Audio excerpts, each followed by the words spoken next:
अद्य शनिवासरः अथवा मन्दवासरः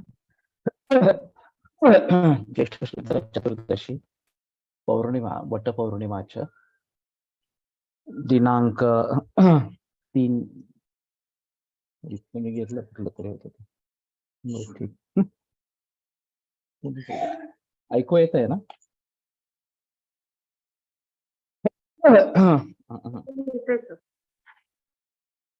दिनांक 3 जून 2023 चरक सूत्रस्थान अध्याय 7 प्रकृती विचार. शंखं चक्रं जलौकान् दधतमृतघटं चारुदौर्भिश्चतुर्भिः सूक्ष्मस्वच्छातिरुद्यांशुकपरिविलसन् मौलिमम्भोजनेत्रं कालाम्भोदोज्ज्वलाङ्गं कटितटविलसच्चारुपीताम्बराढ्यं वन्दे धन्वन्तरिं तन् निखिलगदवनप्रौढदावाग्निलीलम् प्रौढदावाग्निलीलम् ब्रह्मणो हि समारब्धामात्रेयाद्येषु पूजिताम् अस्मदाचार्यपर्यन्तां वन्दे गुरुपरम्पराम् आयुर्वेदरतं वन्दे माधवाख्यं महागुरुम् आयुर्वेदामृतं सर्वं शिष्येभ्यो यः प्रदत्तवान् द्रष्टाज्ञानी दृष्टकर्मा कृतकर्मा तथैव च अध्यापकोऽभिषक्तो महान् संशोधकस्तथा गुणैरेतैः समुदितैः यत्कार्यं प्रतनोद्दि सः समृद्ध्यर्थं हि कार्यस्य वयं नु प्रयतामहे सरस्वत्यै नमो यस्याः प्रसादात् पुण्यकर्मभिः बुद्धिदर्पणसङ्क्रान्तं जगदध्यक्षमीक्षते आत्रेयं प्रथमं वन्दे आयुर्वेदजगद्गुरुम् आयुर्वेदामृतं सर्वं गृहीत्वा हि सुरेश्वरात् अग्निवेशादिकेभ्यो यत्प्रयच्छत् सत्तमः प्रथमं तन्त्रकृतारम् अग्निवेशं नमाम्यहम्.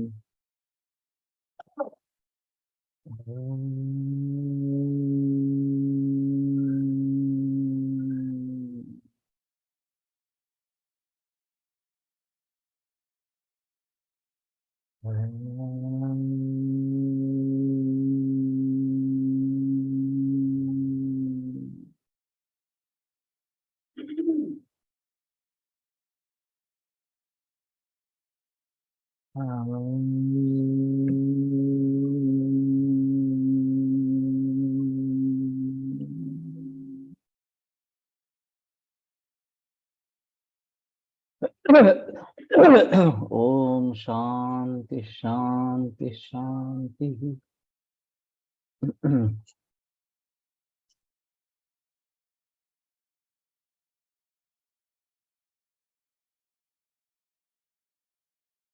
तो क्रमेणापचिता दोषाः क्रमेणोपचिता गुणाः संतो यान्त्य पुनर्भावम् अप्रकम्प्या भवन्ति. पिछला श्लोक था. तो अहितों को धीरे धीरे त्यागना है अगर उसका साथ में हो गया हो और हित जो है वह क्रम से सेवन करना है तो ये काफी ज्यादा दिन तक टिकने वाले इस प्रकार के स्थिर इस प्रकार के होते हैं. ये जो श्लोक है अभिसंपिता निलकभा केचित् गर्भादि मानवाः दृश्यन्ते वातलाः केचित् युक्तलाः श्लेष्मलाः तथा तेषाम् अनातुराः पूर्वे वातलाद्याः सदा तुराः दोषानुशयिता येषां देह प्रकृति उच्यते. ये काफी महत्वपूर्ण है. आज का पूरा लेक्चर इसी में चला जाएगा. तो प्रकृति एक आयुर्वेद की अहम संकल्पना इस प्रकार की है और उसके बारे में काफी बहस खास करके विदेशों में की गई है. इसका एक महत्वपूर्ण कारण यह है कि कुछ फैसिनेटिंग इस प्रकार की अगर कल्पना है तो लोगों को जल्दी आकृष्ट कर सकती है. विशेषतः वैद्य वसंत लाड जिन्होंने अमेरिका में आयुर्वेद के बारे में प्रचार प्रसार किया, उनका एक व्याख्यान वहां पे टीवी पे हुआ, पॉपुलर टीवी पे हुआ और वो काफी परिणाम करने वाला इस प्रकार का था. वैसे वो अच्छे ओरेटर है, अच्छे बोल देते हैं वसंत लाड सर. और फिर वो इतना पॉपुलर हो गया व्याख्यान कि कि प्रायः सभी टीवी चैनल्स ने उनको व्याख्यान देने के लिए बुलाया। पूरे अमेरिका में इसका माहौल बन गया। लाड सर की वैसी किताब भी है। वैसे मोयलेले सर, इनकी भी किताब है, वो मराठी में है। डेविड फ्रॉली की किताब अंग्रेजी में है इस प्रकार से। रॉबर्ट सोवड़ा ने भी इसके बारे में कुछ लिखा है, वो वसंत लाड का छात्र इस प्रकार का रहा। तो इसमें ऐसा हुआ कि जैसे हम ब्लड ग्रुप एक निश्चित कर लेते हैं किसी व्यक्ति का, उसी प्रकार से उसकी जो प्रकृति है, उसकी जो कॉन्स्टिट्यूशन है, वो निश्चित कर लेनी चाहिए। और फिर उस कॉन्स्टिट्यूशन के अनुसार उसको दिनचर्या वगैरह में या खाने-पीने के बारे में सलाह देनी चाहिए। वास्तव में इसका कोई आधार ग्रंथों में नहीं है। एक तो जयपुर में प्रयोग हुआ था। 3 बुजुर्ग वैद्य जो अच्छी खासी आयुर्वेद की प्रैक्टिस करते थे, उनको 3 अलग कमरे में बिठाया था और 10 लोगों को उनके पास भेजा प्रकृति परीक्षण करने के लिए। उन वैद्यों को कहा गया था कि आप जो फॉर्मेट यूज़ करना चाहते हो वो कर सकते हो, कोई प्रॉब्लम नहीं। लेकिन निष्कर्ष जो है वो स्पष्ट रूप से होना चाहिए। वात पित्त प्रधान कफानुबंधी वगैरह जो कुछ आपको लिखना है, वो निष्कर्ष एक जैसा निकलना चाहिए उसमें से। अब इन 10 लोगों से लोगों का परीक्षण इन 3 वैद्यों के द्वारा किया गया और एक भी मरीज में, एक भी आदमी में तीनों का समान नहीं आया। तीनों का अलग-अलग इस प्रकार का प्रकृति विनिश्चय हुआ। तो इसमें ये बात जाहिर है कि हमारे समझने में ज़रूर कुछ त्रुटियाँ है, कमी है या गलतफ़हमियाँ है और इसलिए इसमें एकवाक्यता इस प्रकार की नहीं हो रही।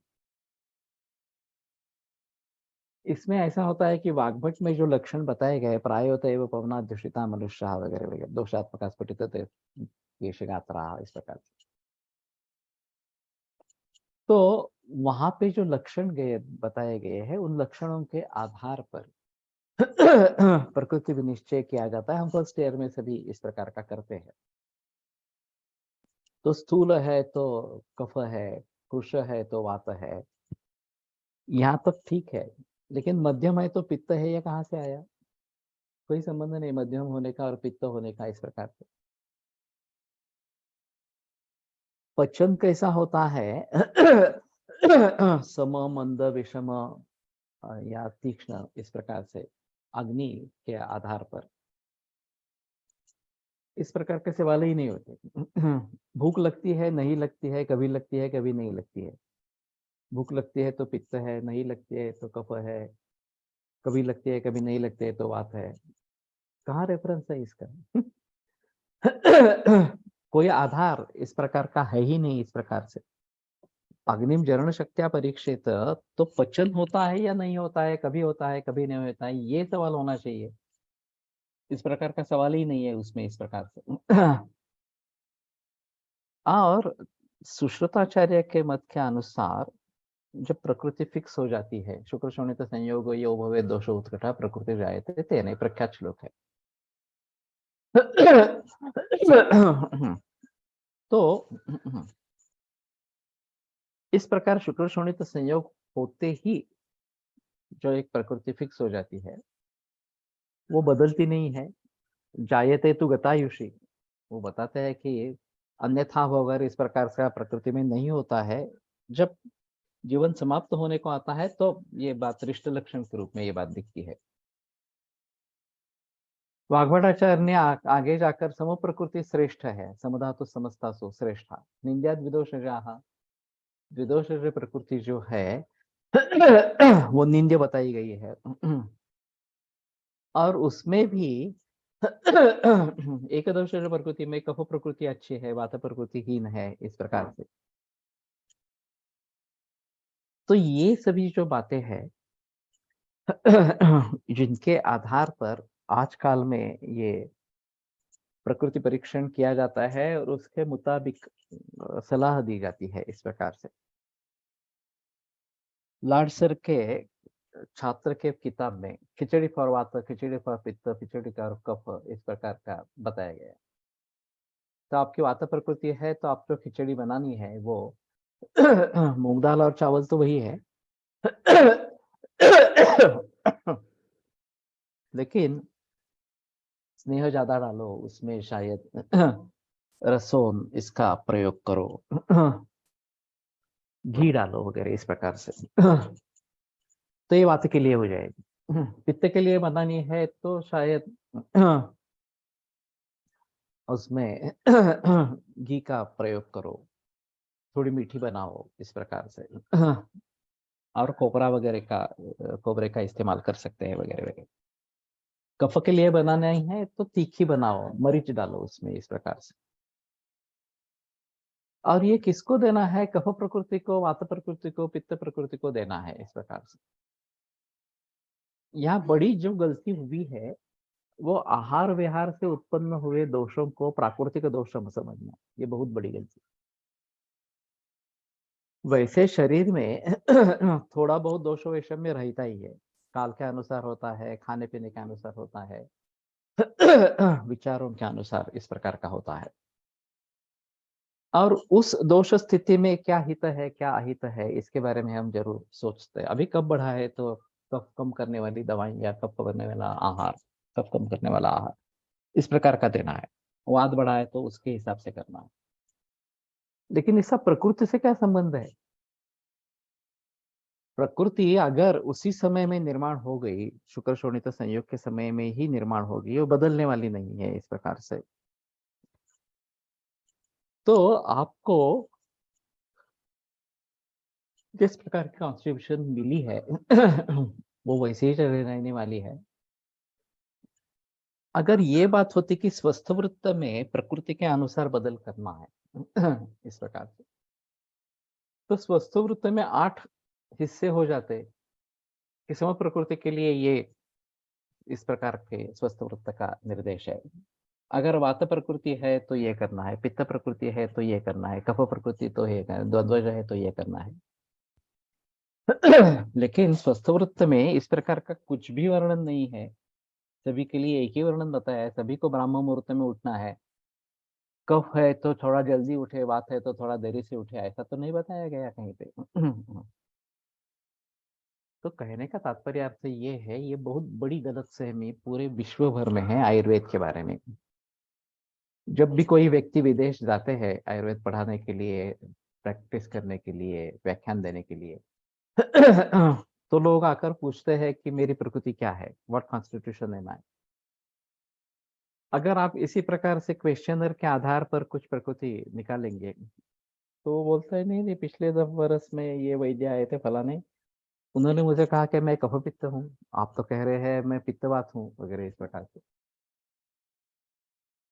तो ये कैसा होगा? तो ये जो सभी मुद्दे हैं ये सब बदलने वाले मुद्दे हैं। कृश व्यक्ति स्थूल हो सकते हैं, स्थूल व्यक्ति कृश हो सकते हैं, तो फिर उसकी प्रकृति बदल गई ऐसा मानेंगे? ये तो नहीं संभव इस प्रकार का है। तो बदलने वाले भावों के आधार पर न बदलने वाले भावों के बारे में निश्चय करना ये वैसे ही गलत है। और इसलिए कोलटकर सर ने यहाँ पे एक श्रृंखला चलाई थी पुणे में, उनके ही घर पे बहुत सारे वैद्यों को बुलाया था। तो उनकी कंसेप्ट क्या है ये पूछ लेते थे। उसका ऑडियो रिकॉर्डिंग हुआ था लेकिन वो पुराना ऑडियो टेप्स इस प्रकार का था, वो कहीं चला गया मालूम नहीं, हाथ में नहीं लगा वो। और सर के देहांत के बाद शायद उसके बारे में ज्यादा जिक्र नहीं हुआ। तो इसमें ऐसा था कि रमेश नानल जी आए थे, जड़ूकर शास्त्री आए थे, और भी कई लोग आए थे। उनकी राय क्या है प्रकृति के बारे में, ये सब ने पूछ लिया था इस प्रकार से। और सर जाने से पूर्व केवल 4 दिन मैं ऐसे ही रात को सर के यहाँ पहुंचा था। 8:30-9 बजे होंगे। मैं क्लिनिक बंद करके निकला था और कैसे हुआ मालूम नहीं, लेकिन मैं उनके घर पे पहुंचा तो हमारी काफी बातें हुई प्रकृति के बारे में। उस समय ये पूरा हो चुका था और सर का कहना था जिस प्रकार से अब प्रकृति निकाली जा रही है वो तो गलत है बिल्कुल, इसमें कोई संदेह की बात नहीं है। तो तेषाम् अनातुरः पूर्वे वार्तालाद्याः सदातुरः, इस पर जिक्र होना चाहिए, इस पर बहस होनी चाहिए। तो स्वस्थ वृत्त स्वस्थ व्यक्ति के लिए है और पूर्व जो है समुपित्तानिलकफाः केचित् गर्भादि मानवाः, ये स्वस्थ है। तो ये अनातुर है, उनमें रोग नहीं है। कम से कम दिखाने लायक ऐसी कोई चीज नहीं है कि हाँ अरे इसी दोष से इसी गुण से ये जन्म से लेकर पीड़ित है, इस प्रकार की स्थिति नहीं। आगे विमान स्थान 6 अध्याय में वातों वात पित्त कफ के गुणों के बारे में जिक्र है कि वात रुक्ष लघु कठिन वगैरह वगैरह इस प्रकार का है शीत वगैरह। और फिर रुक्षता के कारण वातल जो होते हैं वो इस प्रकार के होते हैं, उनमें ये भाव दिखाई देते हैं। शीत होने के कारण ये भाव दिखाई देते हैं वगैरह वगैरह इस प्रकार। लेकिन वो वातल शब्द का प्रयोग करते हैं, वो वात प्रकृति नहीं कहते। उसके पूर्व उन्होंने ये जिक्र किया है कि त्रयस्तु खलु पुरुषाः भवन्ति आतुराः ये तो अनातुराः तन्त्रान्तरेण विशिष्टाम्। 3 प्रकार के पुरुष आतुर होते हैं, तद यथा वातलः पित्तलः श्लेष्मलाश्च। जो अन्य ग्रंथों कर्तकारों के अनुसार अनातुर आतुर नहीं है इस प्रकार से। किंतु वात प्रकृति ये शब्द ही प्रयोग गलत है। एक तो वातल कहो नहीं तो प्रकृति कहो। प्रकृति यानी कि तीनों दोषों की साम्यावस्था, उसी को प्रकृति कहेंगे। प्रकृति आरोग्य, आरोग्यार्थाच भिषज प्रवृत्ति इस प्रकार से।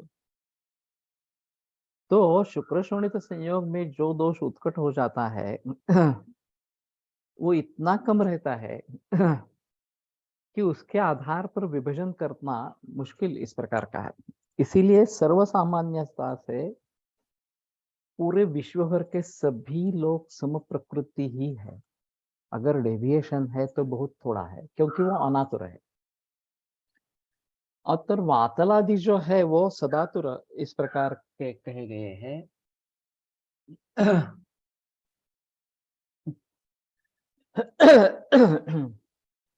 वही मैं एक्सप्लेन कर रहा हूं।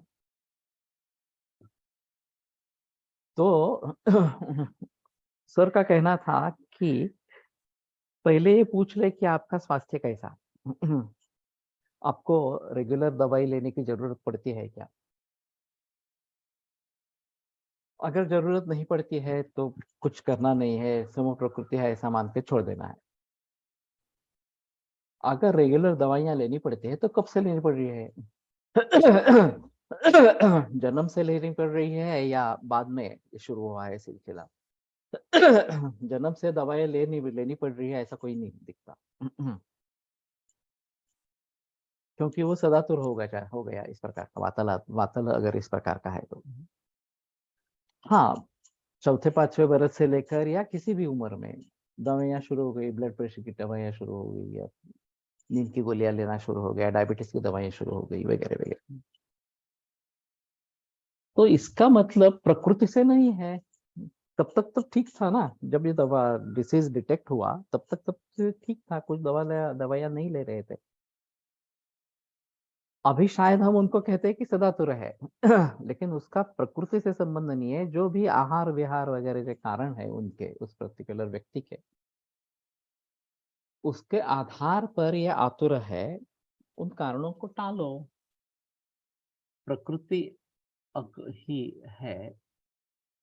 रेस्ट ऑल विकृति, इसका मतलब यही हुआ सर। शायद नहीं समझ पा रहे हो। स्वस्थ वृत्त बताया गया है, स्वस्थ वृत्त में ज्यादा डेविएशन इस प्रकार, अगला एक श्लोक आएगा। सम सर्वरसम सात्वम समधातो प्रशस्यते, इस प्रकार का।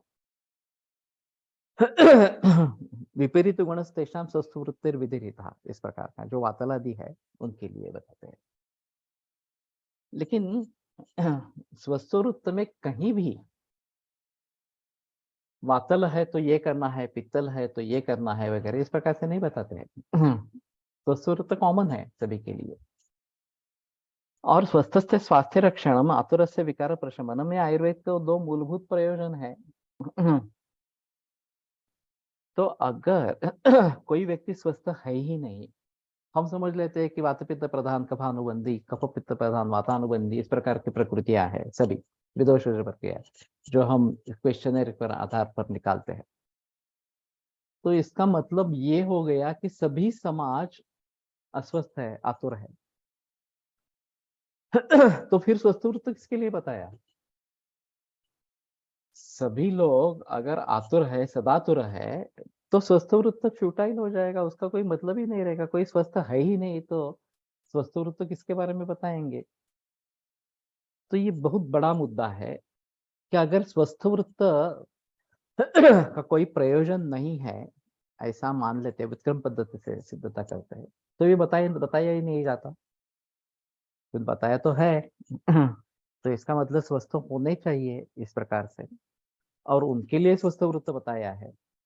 तो जो पहला ग्रुप है, समूपित्तानिलकफा केचित गर्भादि मानव दृश्यन्ते, यहाँ दृश्यन्ते शब्द क्रियापद का प्रयोग है। कि दिखाई देते हैं। मैं जब पढ़ रहा था फर्स्ट ईयर में, तो मुझे बताया गया था कि ये समूह प्रकृति है, आइडियल है, आदर्श है, होती नहीं है वास्तव में ऐसी कुछ। सभी जो होते हैं द्विदोष ही होते हैं इस प्रकार।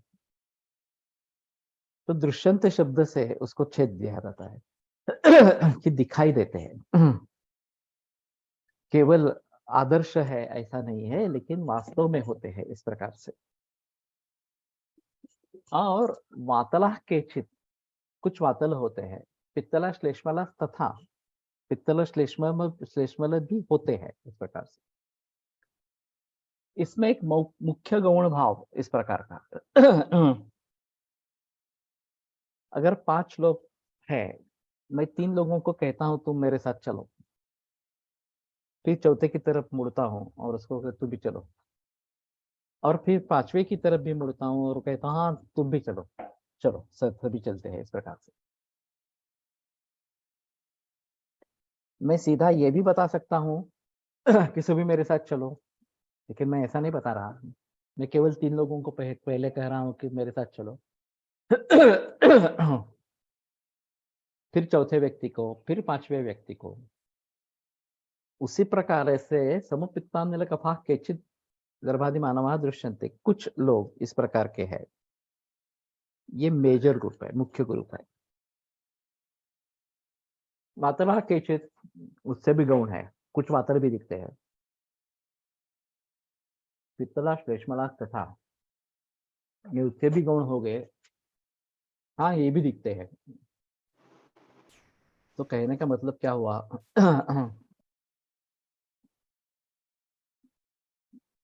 कि समपित्तान्निल कफाहा ये मेजर ग्रुप है, उनके लिए स्वस्थ वृत्त बताया, नहीं तो स्वस्थ वृत्त व्यर्थ हो जाएगा।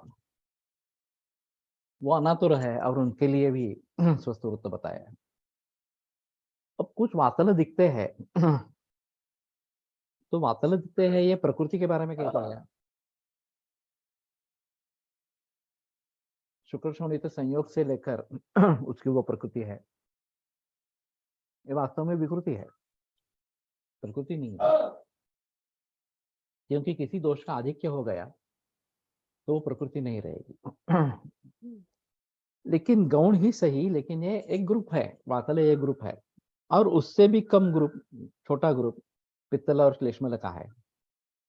द्वंद्वज प्रकृति तो उसके आगे चली जाएगी, वात पित्त पित्त कफज वगैरह जो है वो और माइनॉरिटी में जाएंगे। तो कहने का तात्पर्य अर्थ ये है कि वातलादि सदातुर इस प्रकार से है, लेकिन ये सदातुरत्व जन्म से लेकर होना जरूरी है। वहां भी क्या बताया गया है उसी में चरक मीमांसा छठे अध्याय में अग्नि के बारे में बहस की है कि बल भेद है न, अग्नि के 4 प्रकार होते हैं, सम, मंद, तीक्ष्ण और विषम, इस प्रकार से। और फिर वातल व्यक्ति है, वाताभिभूत अग्निधिष्ठाने विषमाभवन्ति अग्नेय, सती सप्तमी की रचना है। वातल पुरुष में अगर अग्निधिष्ठान वात से अभिभूत हो जाता है तो अग्नि विषम बनता है। ये कंडीशनल है, अगर वाता अग्निधिष्ठान विकृत नहीं हुआ तो विषमाग्नि नहीं होगा। हम कभी खाना अच्छी तरीके से पचन होता है, कभी बहुत देरी से होता है, विषमाग्नि निश्चय कर लिया, तो इसका मतलब ये हुआ कि वात से अग्निधिष्ठान जो है विकृत हो गया है।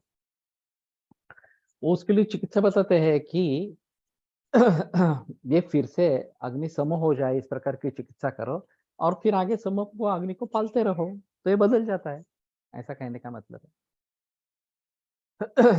और जो भी व्यक्ति वातल हो उन सभी में अग्नि विषम ही होना है, ये बात नहीं हो सकती इस प्रकार से। और वात के कारण तैर्भव विषम तीक्ष्ण मंदष्ट अग्नि समय समय, ये प्रकृति बताने से पूर्व वाग्भट में सूत्र आ गया है। वात से अग्नि विषम होता है, पित्त से तीक्ष्ण होता है, कफ से मंद होता है, और सम दोष है तो समाग्नि होता है, इस प्रकार से। तो दोषों के अनुसार इस प्रकार का परिवर्तन अग्नि में आ सकता है, उसका वातल होना जरूरी है ऐसा नहीं है। तो एक तो पचन कैसा है इसके बारे में सवाल पूछा ही नहीं जाता, भूख लगती है नहीं लगती है, कभी लगती है कभी नहीं लगती है, ये सवाल पूछा जाता है, तो इसका कोई मतलब नहीं है। झूठी भूख भी हो सकती है। और जैसे मैंने कहा कि कृश व्यक्ति है तो वात है, और स्थूल व्यक्ति है तो कफ है। यहाँ तक कुछ हद तक ठीक समझते हैं, लेकिन कृश व्यक्ति भी पुष्ट हो जाती है, कुछ स्थूल व्यक्ति भी कृश हो जाती है, ये भी देखा जाता है। और मध्यम व्यक्ति को पित्त कैसे समझेंगे? क्या रेफरेंस है? कुछ भी रेफरेंस नहीं है कि मध्यम शरीर यष्टि वाला व्यक्ति पित्त होता है, या दोनों के बीच में, इसलिए उसको पित्त में डाल दिया इस प्रकार से। घन नील कृष्ण केश वगैरह प्रकार से कफ का वर्णन बताते हैं। लेकिन ये प्राकृतिक कफ से ही संबंध होता है ऐसा नहीं है, आहार विहार वगैरह के कारण से भी इस प्रकार से घने बाल बन जाएंगे। और पहला ही शब्द प्रायः है। प्रायोत एव पवनाधिष्ठिता मनुष्याः, तो प्रायः है या इसका मतलब निश्चित नहीं है। शुरुआत ही अगर इस प्रकार से होगी और आगे उत्तर स्थान में तथा प्रकृति भेदोक्त रूपई आयु परीक्षण, प्रकृति भेद के लिए जो लक्षण बताए हैं उनसे क्या करना है, प्रकृति परीक्षण नहीं करना है, आयु का परीक्षण करना है। वाग्भट स्पष्ट रूप से कहते हैं कि इससे आयु का परीक्षण करना है, प्रकृति का परीक्षण नहीं करना है। तो कहने का तात्पर्य अर्थ ये है कि इसमें काफी गलत फहमियां है, मिसअंडरस्टैंडिंग्स इस प्रकार के है।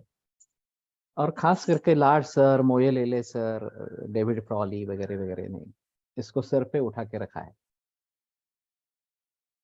मैंने कोलटकर सर का एक उदाहरण एक किसी कॉन्फ्रेंस में बताया था कि गर्भिणी अवस्था में नमक की ज्यादा इच्छा थी, नमकीन खाने की इच्छा थी। नमकीन खाया गया और फिर चश्मा बहुत बड़े नंबर का दूसरे बरस में ही लग गया। और जब ये टाला गया, कोलटकर सर ने नागभस्म दिया था नमक की इच्छा कम करने के लिए, तो दूसरे अपत्य में ये नहीं हुआ, देरी से चश्मा लगा और सर्वम लवणम अचक्षुष्यम। जब मैं सुन रहा था तो मेरे मन में ख्याल है कि हाँ सैंधव देना चाहिए, लेकिन सर ने तो नागभस्म दे दिया। सैंधव का भी नहीं प्रयोग, क्योंकि सैंधव चक्षुष्य है इस प्रकार से। तो ये मैंने उदाहरण बताया, मोयलेले उस समय में मौजूद थे। वो उठे और बोले कि इस प्रकार से ये परिवार कल्याण के बारे में संगोष्ठी थी इस प्रकार की। कुछ प्रकृति वगैरह देखी नहीं और सिर्फ ये नमक के आधार पर इस प्रकार का बताया गया, गलत है, अधूरा है इस प्रकार से। तो मैंने उनसे निवेदन किया कि ऐसा है, कोल्हटकर सर की केस है, मेरी नहीं है, और हमारा फॉर्मेट बहुत डिटेल है कि कुछ भी बात छुटती नहीं है। जो केस पेपर का फॉर्मेट है वो बहुत डिटेल है। मैं शायद आपको आके दिखा दूंगा किस प्रकार का फॉर्मेट है, और आपको महसूस होता है कि इसमें कुछ कमियां हैं तो आप मुझे बता दें, हम बदलेंगे, इसमें कोई संदेह की बात नहीं। तो फिर इन्होंने वो श्लोक बताया, दुष्यंत देशम बलं कालम अदनं प्रकृति वयः वगैरह। तो उसमें प्रकृति एक मुद्दा है, अहम मुद्दा है। मैंने कहा हाँ 9 भाव है, उसमें से एक प्रकृति है। केवल प्रकृति ही नहीं है, दुष्यंत देशम बलं कालम वगैरह, बाकी बहुत सारे भाव है। तो खामख्वाह हमने प्रकृति को सर पे चढ़ा दिया है। जितने भी आयुर्वेद के प्रैक्टिशनर्स हैं उनसे आप अगर पूछेंगे कि आप प्रकृति के अनुसार क्या बदल करते हैं, हर व्यक्ति में किसी का भी कुछ भी जवाब नहीं आएगा। रमेश नाल सर से बात की तो वो बोले, मेरे पूरे प्रैक्टिस में मैंने शायद एक आध रुग्ण देखा होगा जिसके जिसके लिए जो है प्रकृति के आधार पर कुछ बदलाव किया निदान में या चिकित्सा में। इस प्रकार हम सभी का अनुभव उसी प्रकार का है, कोई किसी का भी अनुभव उससे अलग नहीं है। हम वैकारिक दोषों को देखते हैं, खाना पीना वगैरह से उत्पन्न हुए जो दोष है उनको हम देखते हैं कि इसमें वात प्राधान्य है, पित्त प्राधान्य है वगैरह वगैरह इस प्रकार से, और फिर उसके मुताबिक चिकित्सा दी जाती है। वात प्रशमन करना है, पित्त प्रशमन करना है, दोनों का प्रशमन करना है वगैरह वगैरह इस प्रकार से। उसका प्रकृति से क्या संबंध है? प्रकृति से कुछ भी संबंध नहीं है। तो अनातुराः पूर्वे पहला जो ग्रुप है, समपित्तानिलकफाः केचित् गर्भादि मानवाः, ये अनातुर है। तो यही निकष होना चाहिए, कोलटकर सर का कहना था। प्रकृति विनिश्चय करना है या नहीं करना है इस प्रकार के लिए। अगर स्वस्थ व्यक्ति है, बीमारी होने से पहले कुछ भी नहीं था, इस प्रकार से खाना पीना वगैरह सब अच्छी तरीके से चल रहा, सब अनातुर है, सम प्रकृति है, बस आगे कुछ सोचना ही। अगर हमें पता चलता है कि जन्म से लेकर किसी विशिष्ट दोष और उसका विशिष्ट गुण के अनुसार उसके ऊपर परिणाम हुआ है, तो शायद हम ये सदातुरत्व के बारे में सोच सकते हैं। वातल उसका लेबल कर सकते हैं, पित्तल लेबल कर सकते हैं।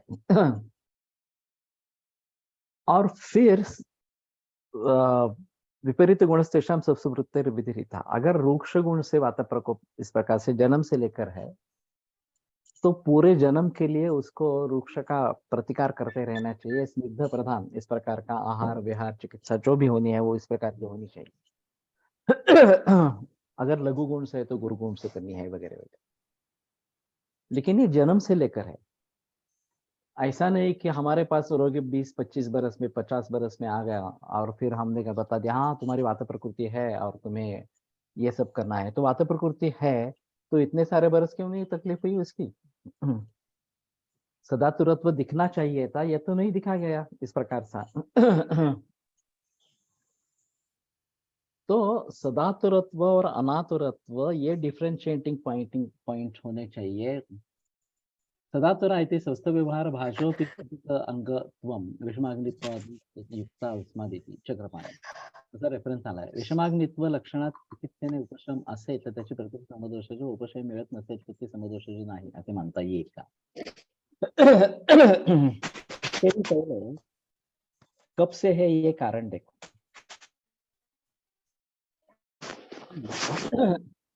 जन्म से लेकर है या जन्म के बाद में उत्पन्न हुआ। और वैसे चरकाचार्य ने काल गर्भाशय प्रकृति, मातुर आहार विहार प्रकृति वगैरह वगैरह, ये भी वहां होता है, इसके बारे में तो कोई बहस ही नहीं करता। केवल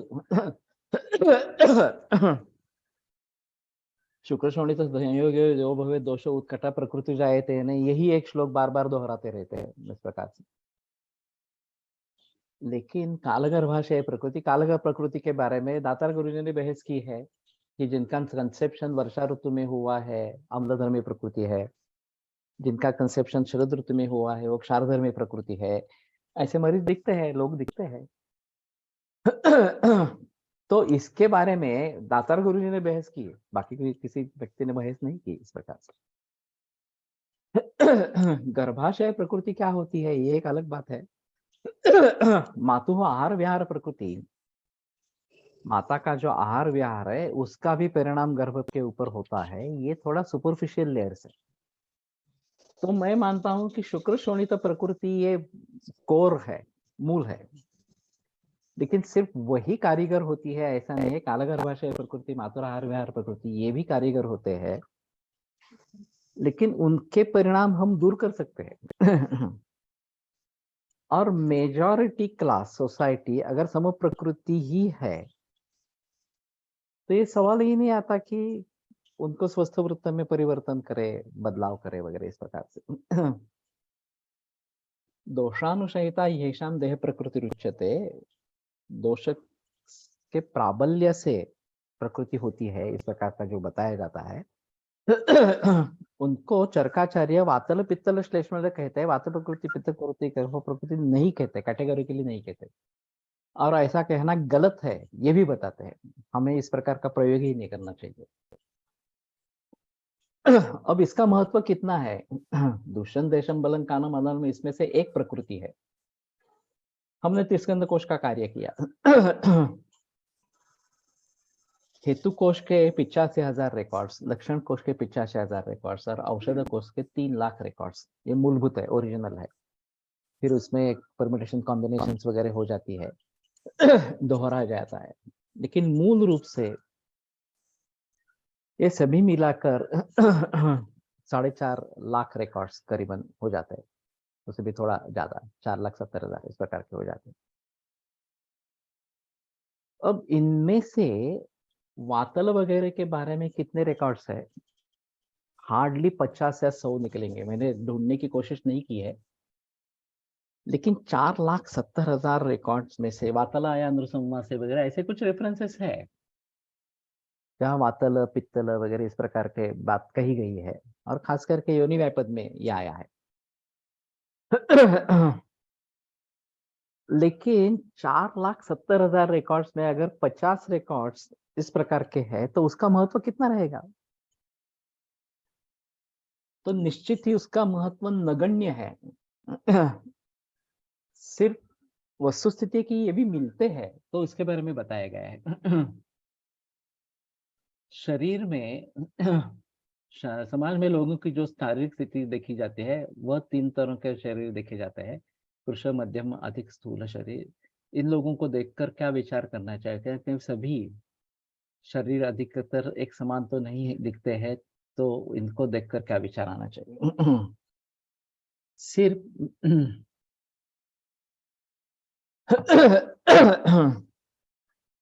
सममांस प्रमाण असो समसंबंध न रहा, इस प्रकार का बताया गया है 24वें अध्याय में। सूत्रसंध के चरक में। तो सममांस प्रमाण होना अच्छा है एक शारीरिक स्थिति के हिसाब से, समसंबंध न होना ये अच्छा है इस प्रकार से, तो वो द्वंद्वों से अभिभूत नहीं होता है, इस प्रकार का वहां पे वर्णन किया गया। तो अगर कृश है तो थोड़ी पुष्टि आनी चाहिए, अगर स्थूल है तो कृशता थोड़ी आनी चाहिए, मध्यम होना चाहिए और संवर्धन होना चाहिए। तो ये विकृत है, कृशता या स्थूलता ये विकृत है, संवर्धन अच्छा नहीं है तो ये विकृति है।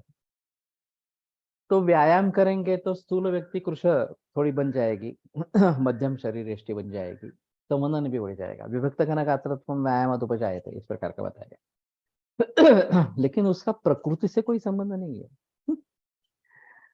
प्रायतः पवनाध्युषिता मनुष्याः वगैरह जो कि कुछ बातें बताई गई है तो जैसे मैंने कहा कि प्रायः शब्द से आरंभ होती है, सभी में होगी ही ऐसा नहीं है प्रायिक वचन इस प्रकार का है।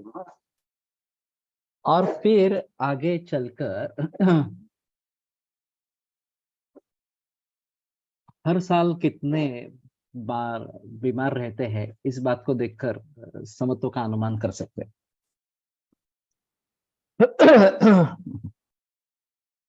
इसका मतलब तो ये हुआ कि इतनी बार होते हैं बीमार, लेकिन इतनी बार तो स्वस्थ रहते हैं तो उसका प्रकृति के से संबंध नहीं है। ऋतु में परिवर्तन आ गया खाने पीने में कुछ गड़बड़ हो गई और इसलिए बीमारी हो गई, वो ठीक करने पे ठीक हो गई, इसका प्रकृति से क्या संबंध है? तो इस सवाल में ही उसका जवाब है कि ये कुछ है ही नहीं इस प्रकार के मुद्दे प्रकृति के बारे में डिसाइड करने के लिए। जो चरकाचार्य ने बात कही है कि वातरूक्ष लघु शीत वगैरह है तो उसके मुताबिक वातल ऐसे होते हैं वगैरह वगैरह, वो बात शायद ध्यान में रखे। अगर हमें कोई व्यक्ति ऐसी मिले कि जन्म से लेकर इस प्रकार से किसी विशिष्ट दोष के विशिष्ट गुण के जरिए परेशान हो रही है, तभी प्रकृति के बारे में सोचे, नहीं तो नहीं सोचे इस प्रकार। और वो रेयर मोस्ट है कि दिखाई नहीं देता इस प्रकार से। और उसमें अगर माता के आहार विहार के कारण हुआ है तो तो ठीक हो सकता है। तो ऑन एन एवरेज सभी जो शुक्र शोणित संयोग से बनते हैं वो सम प्रकृति ही बनते हैं और उन्हीं के लिए स्वस्थ बताया गया है।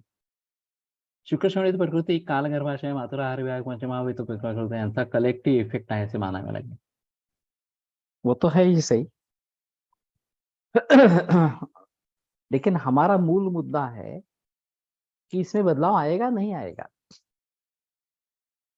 अगर सुश्रुताचार्य का वचन ग्राह्य धरते हैं मानते हैं कि, तो फिर अन्यथा वो नहीं होता, प्रकोप व अन्यथा भाव इस प्रकार का प्रकृति का नहीं होता। जायते तो गतायुषी, अगर रिष्ट लक्षण के स्वरूप में हो सकता है इस प्रकार से।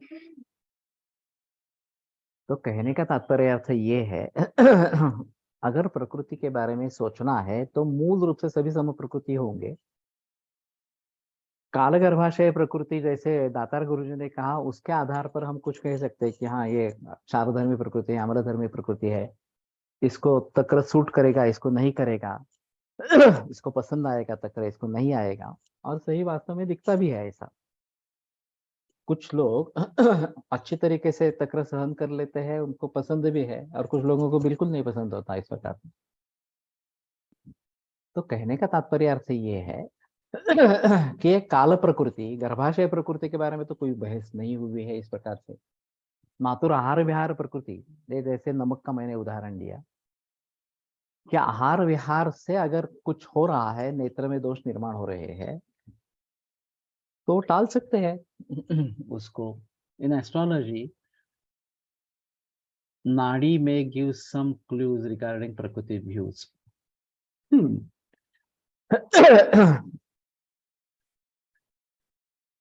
कोलटकर सर का जो कहना था कि तेषा मनातुरा पूर्व वातल अभ्यास रहा, यही गमक समझे निष्कर्ष का। कि अगर अनातुरत्व है तो सम प्रकृति है, बस बाकी आके उसके बारे में कुछ सोचना ही नहीं है। अगर जन्म से लेकर सदातुरत्व है तो ही प्रकृति के बारे में सोचना है। मुझे बचपन से सर्दी जुकाम की बहुत तकलीफ थी, साइनोसाइटिस। और जब मैं आयुर्वेद में आया तब उसके बारे में बहस हुई कि क्या करना है। पहले उसके पहले मैंने ऑट्यूबिन की कितनी बोतलें कंज्यूम की, कोई उसका लिहाजा नहीं है। और परेशान होता था, नाक बंद रहता था। तो स्टेरॉइड्स भी दे दी एलोपैथी ने। तात्कालिक परिणाम होता था, फिर बढ़ जाता था एंटीबायोटिक्स के कोर्स के। जब आयुर्वेद में आया तो मैं पहली दफा नाह जोशी करके महान में वैद्य थे, उनके यहाँ गया। तो उन्होंने बहुत सारे सवाल पूछे, जब किसी आज तक एक भी एलोपैथी के डॉक्टर ने पूछे नहीं थे। तो मैं तंग आ चुका, ये क्या, मैं फर्स्ट ईयर में था उस समय में। तो मुझे सर्दी जुकाम है और ये क्या पूछ रहे हैं। क्या संबंध है इसका? क्योंकि एलोपैथी में एक तो एलर्जिक है, नहीं तो इन्फेक्शन के जरिए है, बस बाकी कुछ सोचना ही नहीं है उसके बारे में। एलर्जी है तो एंटी एलर्जिक देना है, कुछ होता नहीं तो स्टेरॉइड देनी है, अगर इन्फेक्शन है तो एंटीबायोटिक्स देनी है, मामला खत्म। क्या खा रहे हो, क्या पी रहे हो वगैरह, खाने उसका मतलब ही क्या है? मैं फर्स्ट ईयर में था उस समय में। लेकिन उन्होंने कुछ दवाई दी, परहेज बताया, ऐसा करना है वैसा करना है वगैरह। मुझे वो पसंद नहीं आया, जो भी कुछ हुआ इस प्रकार से। लेकिन तकलीफ चलती रही। फिर जब सेकंड ईयर में, थर्ड ईयर में आया तो मुझे पता चला कि नहीं, वो वही सही तरीका था ठीक होने का इस प्रकार से। और मेरा कारण जो था वो दही पोहा, ये कारण था। माँ को कुछ मालूम नहीं था। वो मेरा फेवरेट खाना था, दही और पोहा इकट्ठा करके, और हफ्ते में 3-4 बार खा लेता था। और ये कारण है मालूम ही नहीं था। तो सिलसिला चला आ रहा था इस प्रकार से। तो बंद कर दिया। बंद करने से रिलीफ मिलना आरंभ हो गया। फिर वमन किया, नस्य किया, तो काफी अच्छे परिणाम उससे निकल आए, मेरी सर्दी जुकाम काफी कम हो गई। फिर भी मैं इंटर्नशिप के तुरंत बाद ना अष्टांग आयुर्वेद में लग गया था। उस समय में मुझे एक बार फिर से अटैक आ गया, मालूम नहीं कुछ कारण हुए होंगे इस प्रकार से। एक्सरे करवाया तो पैनसाइनोसाइटिस, फ्रंट ये जो वाटर्स व्यू है एक्सरे का, वो करवाया। पैनसाइनोसाइटिस इस प्रकार का निदान है। तो मैंने सोचा कि शायद चावल से कुछ बात बिगड़ती होगी, तो मैंने रोटी खाई। रोटी खाने से भी बढ़ गया। तो मैंने सोच लिया कि नहीं, ये भी नहीं, खाना ही नहीं है हमें। और जब भूख लगी तो मूंग का सूप ले लिया। बुद्धगयुष। अच्छा लगा। तो मैंने खाना बंद ही कर दिया, केवल मूंग के सूप पर रहा। और आश्चर्य है, दूसरे दिन ही मेरी सर्दी पूरी ठीक हो गई, 5% भी नहीं रही। केवल 3 लंघन हुए जहां मैंने मुद्रा का यूज इस प्रकार का ले लिया। मैं कॉलेज में पढ़ाता था। दोपहर में एमफिल करने के लिए पुणे यूनिवर्सिटी में जाता था, 12 से 2 बजे हमारी छुट्टी रहती थी उसमें। और ये सब करने के बावजूद भी मुझे थकान नहीं आई। 5वें दिन मुझे पहले लगा कि मुझे थकान आ रही है। तो मैंने संसर्जन क्रम करके मैं आहार पर आ गया, एक भी दवा मैंने ली नहीं उस समय। केवल लंघन और फिर आगे संसर्जन क्रम से मैं ठीक हो गया। तो कहने का तात्पर्य अर्थ है कि अगर बीमारी जो है वो कारणों पर निर्भर है, आहार विहार कुछ भी हो इस प्रकार से, तो फिर उसका प्रकृति से क्या संबंध है? प्रकृति से कुछ भी संबंध नहीं। मग तसं आतुर हा ग्रुप मोठा आहे। इस प्रकार का नहीं है। खाने पीने के वजह से आतुर होने वाले बहुत बड़ा ग्रुप है, प्रकृति के कारण आतुर होने वाले बहुत कम है। तो तेषाम अनातुरा पूर्वे, जो पूर्व ग्रुप है वो अनातुर है, समुपित्तान्य कफ इस प्रकार के अगर है। अगर सदातुरत्व है, कारण सापेक्ष है, आहार विहार के जरिए हो रहा है, तो उसका प्रकृति से संबंध नहीं है, या आहार विहार जनित दोष वैषम्य से। और इसलिए जो मुख्य गौण भाव मैंने यहाँ पे बताया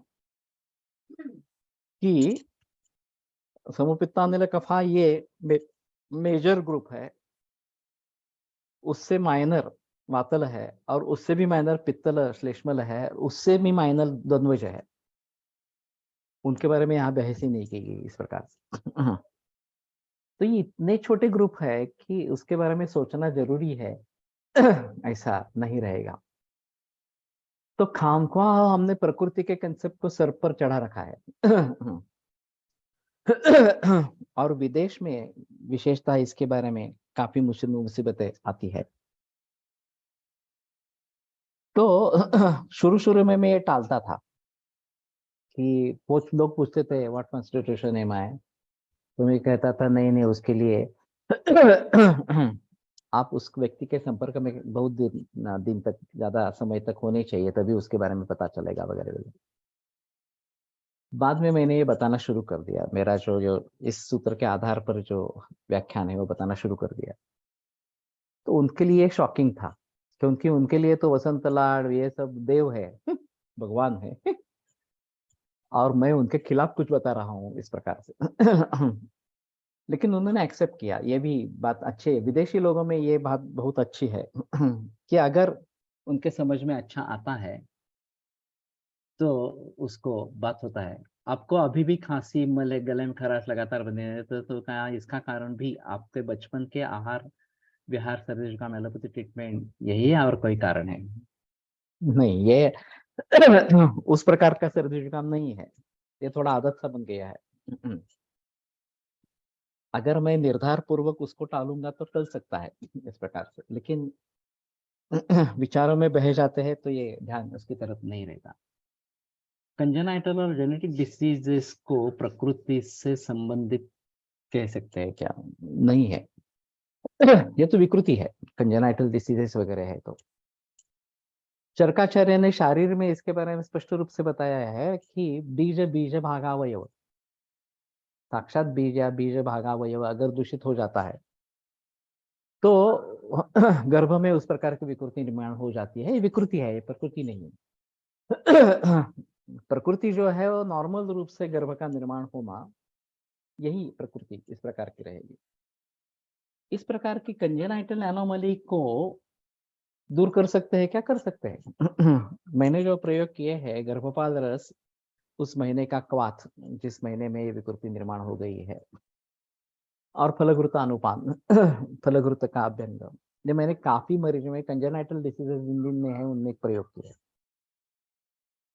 काफी अच्छे रिजल्ट्स बहुत सारे बरसों के बाद भी आते हैं। 50 में हमारे पास मरीज आया है, कंजेनाइटल विकृति 50 वर्ष पहले भी हो चुके हैं, फिर भी उसमें रिजल्ट्स मिलते हैं। तो इसका प्रकृति से संबंध नहीं है। तो कहने का तात्पर्य अर्थ ये है कि इन सभी के बारे में हम थोड़ा सजग इस प्रकार के हो जाएंगे। अभी शारीरिक क्रिया पढ़ाने वाले जो अध्यापक है, एक तो शारीरिक क्रिया का क्रम बहुत देरी से आता है। पहले लोगों की पसंद रहती है कि हम क्लिनिकल सब्जेक्ट ले लेंगे, काय काय चिकित्सा हो, या फिर पंचकर्म हो, प्रसूति वगैरह इस प्रकार की बात हो, गायनेक। फिर नॉन क्लिनिकल सब्जेक्ट्स में जाते हैं, संहिता सिद्धांत है, द्रव्य गुण है, रसशास्त्र है, स्वस्थ वृत्त है, इस प्रकार। उसमें भी अगर एडमिशन नहीं मिली तो फिर शारीरिक क्रिया का पहले बहस होता है, और उसमें भी नहीं मिली तो शारीरिक रचना में जाते हैं। सबसे कम मार्क वाले व्यक्ति चॉइस नहीं रहता तो शारीरिक रचना में चले जाते हैं, कोई अपने मर्जी से उसमें नहीं जाता है इस प्रकार से। और इनमें से प्रैक्टिशनर्स बिल्कुल नहीं है। वातलेश्च भवेत् गर्भः कुब्जः अंधः जडवामनः पित्तले खलित पिंगः श्वेत्री पांडु कफात में हे मातु आहार विहारामुळे असणारे चेंजेस रिवर्सिबल हो सकते। और यहाँ वातल का मतलब वातल खाना पीना है, इसका वातल से मतलब नहीं है, वातल प्रकृति या दोष प्रकृति से कोई संबंध इस प्रकार का नहीं है। वातल इस प्रकार के खाने पीने से इस प्रकार का गर्भ हो जाएगा, इस प्रकार का वहां पे मतलब है। तो कहने का तात्पर्य अर्थ है,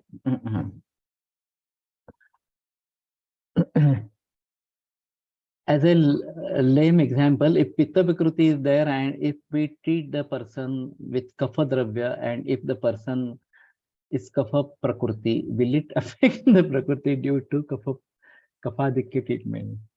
प्रकृति है ही नहीं है। कफ प्रकृति, ये बात ही गलत है। पित्त विकृति है, पित्त की चिकित्सा करनी चाहिए, पित्त की चिकित्सा करने के बजाय कफ की चिकित्सा करेंगे तो व्यापक होगा। कफ पित्त दोनों है तो दोनों की चिकित्सा करनी है, तीनों है तो तीनों की चिकित्सा करनी है। आहार विहार जनित जो दोष होंगे उनकी चिकित्सा करनी है। प्रकृति से संबद्ध रोगों दोषों की चिकित्सा करनी ही नहीं है, वो पॉसिबल ही नहीं है वास्तव में। और इस प्रकार की विकृति है भी तो भी इतनी मामूली, इतनी कम है कि कोई दखल-अंदाज़ी देने का कोई संबंध इस प्रकार का नहीं रहता। इसलिए ये अभी जो मैं बता रहा हूँ ये बहुत धक्कादायक होगा। काफ़ी छात्रों के लिए, काफ़ी जो आज सुन रहे हैं उन सभी के लिए ये बड़ा धक्का होगा। अभी कंटीन्यूअस मेडिकल एजुकेशन सीएमई होते रहते हैं। तो मैं चाहता हूँ कि पदार्थ विज्ञान में सीएमई हो। मुझे 2-3 बरस पहले फ़ोन आया था कि सीएमई होने वाली है और आप पढ़ा वहाँ हिस्सा लेने के लिए, लेक्चर लेने के लिए आए। मैंने हाँ कह दिया, कहीं कर्नाटक में था। लेकिन आगे कुछ हुआ नहीं। वैसे शारीर क्रिया के बारे में सीएमई होती है क्या, ऐसा मैंने तो नहीं सुना है। अगर इस प्रकार की सीएमई होती है, तो अध्यापकों को पहले पढ़ाना ज़रूरी है। उनकी गलतफ़हमियाँ को दूर करना पहले ज़रूरी है। जब तक अध्यापक मूल ग्रंथ पढ़ेंगे नहीं, समझेंगे नहीं, तब तक ये सिलसिला ऐसा ही चलता रहेगा और जो छात्र नए-नए उभर आ रहे हैं, वो उसी कल्पना को लेकर आगे बढ़ेंगे। जब तक कोई इस प्रकार का नहीं मिलता कि जो उसको ठुकरा देता है, नहीं ये गलत है इस प्रकार का, मग पित्त प्रकृती असं बोलता पित्त विकृती असंच बोलायला पाहिजे ना. पित्तल बोलना चाहिए, पित्त विकृति नहीं. शंकराचार्य का जो कहना है वो पित्तल, वातल, श्लेष्मल इस प्रकार का है, उसी प्रकार से बोलना चाहिए. तो ये थोड़ा भारी डोज हो गया, हेवी डोज हो गया. उसको समझने की कोशिश करो अपने-अपने बुद्धि के हिसाब से. उसके बारे में सोचो, मूल ग्रंथ देखो, तो तुम्हें पता चलेगा सर. समप्रकृति असंना, यस, सभी समप्रकृति ही है. मेरा मणिपाल में व्याख्यान हुआ था. वैद्यों के सामने था और भारत में पहली बार मैंने वैद्यों के सामने व्याख्यान प्रस्तुत किया. और मैंने बताया कि मैं जो बता रहा हूँ वो सूत्रों के आधार पर बता रहा हूँ. सभी के लिए मेरे पास रेफरेंस है, संदर्भ है. आप उसका खंडन करना चाहते हैं तो सूत्रों के आधार पर खंडन करें. ऐसे ही मेरे मुझे लगता है, ऐसा मत कहो. ये सूत्र है, इस सूत्र के अनुसार आपकी बात गलत है, ऐसा मुझे बता देना, मुझे आनंद होगा, दुख नहीं होगा बिल्कुल. एक भी आदमी उठा नहीं, ना ही कोई सवाल उठाया गया. और बाकी क्या आगे क्या हुआ मालूम नहीं. अभी इन लोगों के मत में परिवर्तन आया है, नहीं आया है, कुछ मालूम नहीं इस प्रकार से. आजकल बहुत सारे वैद्य संहिता पढ़ाते हैं. जब हम प्रकृति का यह आपका कॉन्सेप्ट उनके सामने रखते हैं, तब भी वे उसे समझना नहीं सकते और वही पुराना कंसेप्ट को पढ़ाना चाहता है. तो इसमें बदलाव तो आना चाहिए. अगर मैं कन्विंस्ड हूँ कि जो मैं आज तक सोच रहा था वो गलत है और जो कलेक्टर सर ने बात की है वही सही है, तो मुझे आगे वही लेके जाना है. हमारे गुरुकुल में हमने काफी बार ये प्रकृति का कंसेप्ट बताया है, लेकिन वो सेकंड ईयर, थर्ड ईयर के छात्र है. इस प्रकार से उनको ये बात कितनी समझ में आती है, नहीं आती है, एक अलग बात इस प्रकार की हो जाएगी. लेकिन मुझे ऐसा लगता है कि सभी विषयों में सीएमई होती रहनी चाहिए. और इस प्रकार के बुजुर्ग वैद्य जिनका अनुभव है, जिनका संहिता का अध्ययन अच्छा है, उनके द्वारा सीखने की कोशिश होनी चाहिए, तो कंसेप्ट्स बदल जाएंगे, जो गलतफहमियां हैं वो दूर हो जाएगी और आगे वाले पीढ़ी को इसका अच्छा फायदा मिलेगा. ठीक है, आज रुकते हैं, सोमवार को फिर से हाजिर होंगे. आयुर्वेद प्रकांड निगदित इह हि शल्यतंत्र प्रधानः शिष्येभ्यः शाश्वतोऽयं निखिल जन कृपा व्याप्त चित्तेन येन आयुर्वेदस्य वाञ्छन् पुनरपि भुवने ताञ्च सुष्ठु प्रतिष्ठां श्रेष्ठं धन्वन्तरिं तं प्रणमति च सदा वैद्यवर्गो हि नूनम्. वैद्यवर्गो हि नूनम्. अगले शनिवार को मैं भी थोड़ा इसके बारे में बहस करूंगा. जिसको कुछ सवाल पूछने हैं वो सर्व विषयात सीएमई होतात, लेकिन क्या होता है मालूम नहीं फिर। NCISM has made it compulsory to go for prakriti parikshan. तो उनके बारे में मन में भी काफी गलत सहमियां है। तो उन तक ये पहुंचाना जरूरी इस प्रकार का रहेगा।